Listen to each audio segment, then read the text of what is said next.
या देवी सर्वभूतेषु शक्तिरूपेण संस्थिता नमस्तस्यै नमस्तस्यै नमस्तस्यै नमो नमः। আজি দুর্গা পূজার মহানবমী তিথি। এই মহানবমী তিথিত আমি কুমারী পূজা কৰোঁ আমাৰ শ্ৰী শ্ৰী মা কল্যাণী দেৱালয়ত। কুমাৰী পূজা অৰ্থটো হৈছে নগৰাকী দেৱীক যি ৰূপত কল্পনা কৰা হয়, সেই নগৰাকী কুমাৰী ছোৱালীক আমি দেৱীৰ ৰূপত কল্পনা কৰোঁ। আজি মা কল্যাণী থান মন্দিৰত আহিছোঁ নৱমী পূজাৰ এখন দিবলৈ। বাকী পূজা পৰিৱেশ ভালে চলিছে, খুব সুন্দৰভাৱে চলি আছে গোটেই গহপুৰ। আমাৰ গহপুৰ জিলা প্ৰশাসনেও বা আমাৰ বিশ্বনাথ জিলা প্ৰশাসনে গোটেইখিনি সুন্দৰভাৱে মেনেজ কৰি আছে।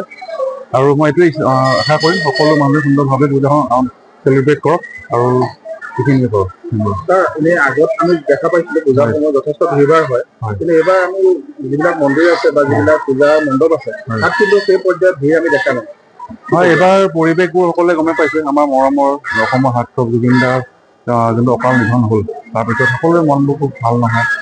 সেইকাৰণে সকলোৱে মানুহবোৰে যিটো নিয়ম কৰিব লাগে নিয়ম কৰিছে, কিন্তু যেনেকৈ আমি দেখিছোঁ বজাৰ পাতিতে হওক বা মেলা বা আগৰ যিবোৰ ভিৰ হৈছিলে, তাতে এতিয়া মন্দিৰ বুলি ক'লে সকলো জুবিন দাৰ গানে বাজি আছে। চ' মানুহৰ মনবোৰ অলপ দূষিত হৈ আছে। অলপ সময় লাগিব, যিহেতু তেওঁ আমাৰ অসমৰ খুব আপোন আছিল, আপোনে হয়। চ' আশা এইটোৱে থাকিলে সকলো মনবোৰ শান্তি লাভ কৰক, জুবিন দাও যাতে আমাৰ শান্তি লাভ কৰক। শাৰদীয় দুৰ্গা পূজাৰ আন্তৰিক ওলগ জনাইছোঁ।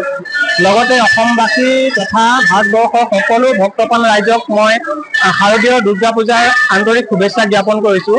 যিহেতু আমাৰ মা কল্যাণী দেৱালয় এই ভাগ আমাৰ প্ৰতি বছৰে আমাৰ দুৰ্গা পূজা ইয়াতে অনুষ্ঠিত হয়। আজি আমাৰ কুমাৰী পূজাৰ এটা কাৰ্যসূচী থাকে, প্ৰত্যেক বছৰে আমাৰ সেই কাৰ্যসূচীভাগ অনুষ্ঠিত কৰা হয়। আপোনালোকে দেখিছে এয়া কুমাৰী সকলক 9গৰাকী কুমাৰীক আনি আমাৰ ইয়াতে পূজা অৰ্চনা কৰা হয়।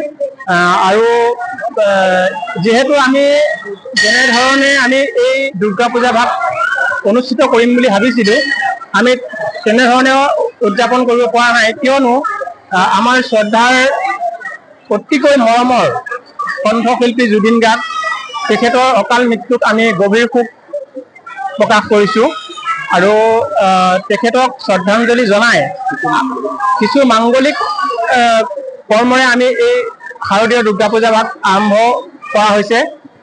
যেনেধৰণে আমি কৰিম বুলি ভাবিছিলোঁ, আমি ঠিক তেনেধৰণে কৰিব পৰা হোৱা নাই। তথাপিতো আমাৰ ভক্তসকল বিভিন্ন প্ৰান্তৰ পৰা আহিছে, আমাৰ ইয়াতে আইৰ চৰণত মা চৰণত সেৱা জনাইছে।